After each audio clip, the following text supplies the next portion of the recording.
Konflik Cina-Taiwan kembali memanas usai Cina melangsungkan latihan militer di Selat Taiwan. Hal ini berawal dari kedatangan Ketua DPR Amerika Serikat Nancy Pelosi ke Taiwan. Bukan pertama kali hubungan Cina-Taiwan beberapa kali sempat memanas. Konflik kedua negara tersebut tak lepas dari Cina yang menganggap Taiwan sebagai bagian dari negaranya. Namun, Taiwan tak mengakui klaim Cina tersebut.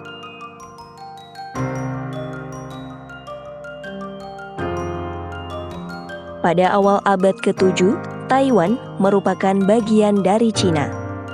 Belanda yang sempat menguasai Taiwan hingga tahun 1646, kemudian digulingkan oleh pengungsi Cina pada tahun 1661.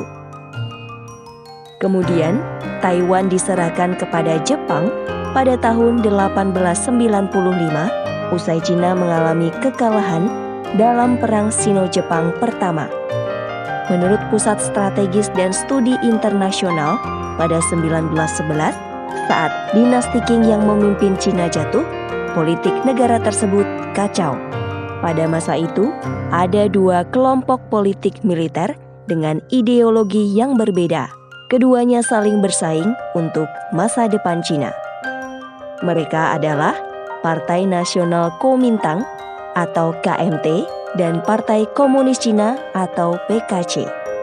Namun, keduanya sepakat untuk bekerja sama dan melawan penjajahan Jepang selama periode 1930-an.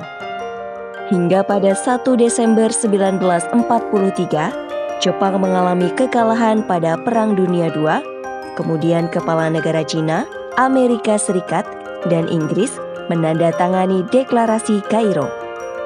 Dikatakan dalam deklarasi itu bahwa semua wilayah yang telah direbut Jepang dari Cina, seperti Manchuria, Taiwan, dan Kepulauan Penghu akan dikembalikan ke Cina.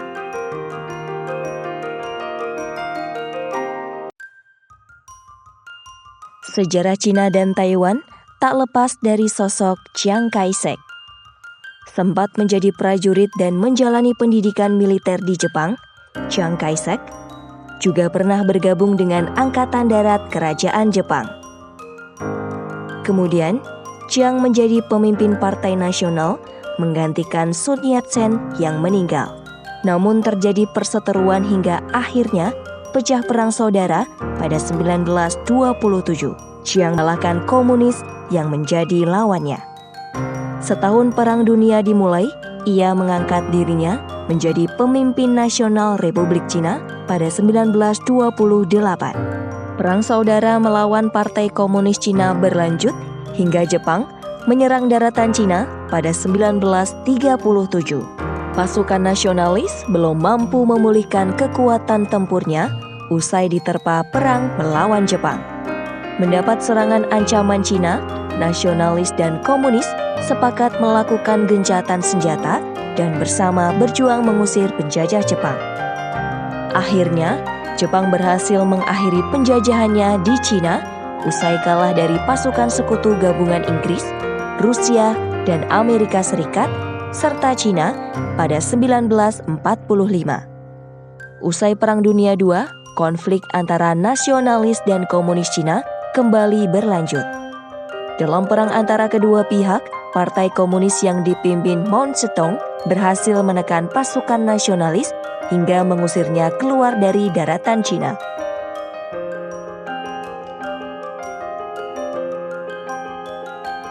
Usai Jepang menyerah kepada sekutu pada 1945, Taiwan kembali pada Cina. Tetapi, kedua partai kembali melakukan perang sipil. Meski Amerika Serikat sempat menengahi konflik kedua partai ini pada 1945, namun gencatan senjata tetap terjadi di antara keduanya. Peperangan terus terjadi hingga pemimpin PKC, Mao Zedong, mengumumkan pembentukan Republik Rakyat Cina atau RRC di Beijing pada 1 Oktober 1949. Hal tersebut menjadi bentuk kemenangan PKC dan mengakibatkan kepemimpinan KMT Chiang Kai-shek mundur ke Taiwan. Di bawah pimpinan Chiang Kai-shek, KMT mendeklarasikan Taipei di Pulau Taiwan sebagai ibu kota Republik Cina atau ROC pada Desember 1949. Langkah tersebut sebagai upaya memutuskan kontak dengan Cina daratan yang dikuasai oleh PKC. Bertindak melawan komunis Cina di Korea, pada 1950, Taiwan menjadi sekutu Amerika Serikat. Sejumlah armada dikerahkan Amerika Serikat ke Selat Taiwan untuk melindungi sekutunya dari potensi serangan Cina daratan.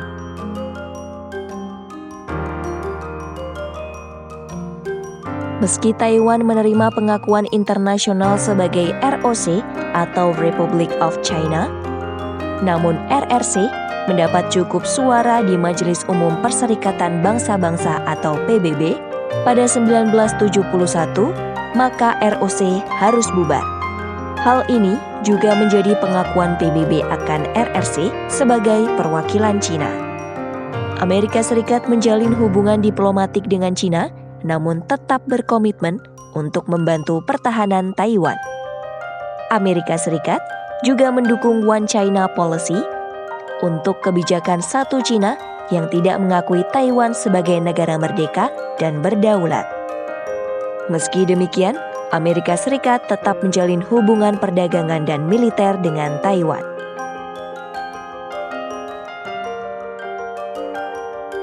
Cina dan Taiwan terus melakukan rekonsiliasi sejak Cina masuk PBB. Hal ini menjadi upaya guna memulihkan hubungan ke keadaan sebelum terjadinya konflik, yakni damai dan harmonis. Hingga pada 1987, penduduk Taiwan diperbolehkan mengunjungi Cina. Taiwan kemudian mencabut aturan darurat dan secara sepihak mengakhiri keadaan perang dengan Cina. Untuk pertama kali, kedua pihak negara itu mengadakan pembicaraan di Singapura 2 tahun kemudian. Namun pada 1996, Cina melakukan uji coba rudal ke Taiwan untuk menakut-nakuti pemilih dalam pemilihan presiden demokratis pertama di pulau itu. Pada pemilu 2000, untuk pertama kali, KMT kehilangan kekuasaan di Taiwan. Hal ini berimbas pada 5 tahun ke depan dengan meningkatnya hubungan perdagangan antara kedua pihak. Pada Maret 2005, Cina mengadopsi undang-undang yang mengilegalkan pemisahan diri oleh Taiwan dengan resiko tindakan militer jika terjadi pelanggaran. Pada tahun yang sama, terjadi pertempuran antara para pemimpin KMT dan PKC sejak 1949.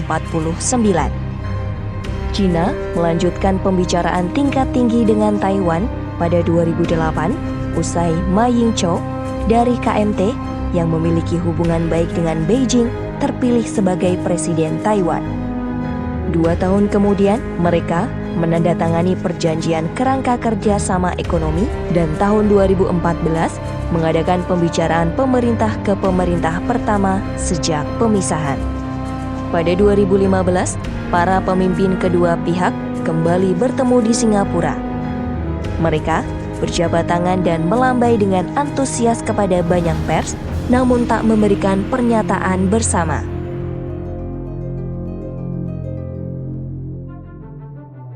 Tak lama berselang, yakni pada Januari 2016, kandidat oposisi Tsai Ing-wen dari Partai Progresif Demokratik yang secara tradisional pro-kemerdekaan Taiwan atau ROC memenangi pemilihan presiden.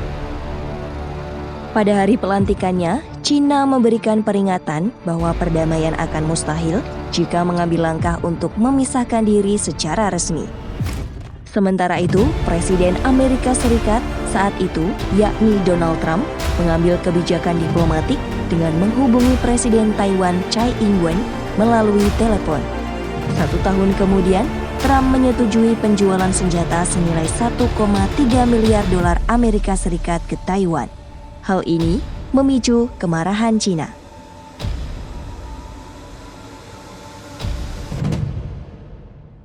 Presiden RRC Xi Jinping memberikan peringatan bahwa penyatuan Cina dan Taiwan tak terhindarkan, penggunaan kekuatan militer tetap menjadi pilihan.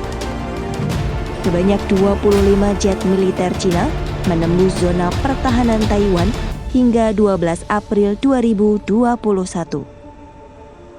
Tsai Ing-wen juga menyebut akan ada konsekuensi besar jika Taiwan jatuh ke Cina.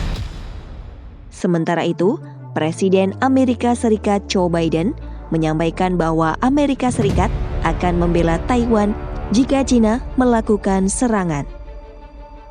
Usai Tsai Ing-wen mengatakan bahwa tentara Amerika Serikat hadir di Taiwan untuk membantu pelatihan, Cina kemudian menentang hubungan militer antara Amerika Serikat dan Taiwan. Hubungan Cina dan Taiwan kembali memanas usai kunjungan DPR Amerika Serikat Nancy Pelosi ke Taiwan. Usai kunjungan tersebut, Cina meluncurkan tembakan rudal langsung ke dekat Taiwan dalam latihan militer pada Kamis 4 Agustus 2022.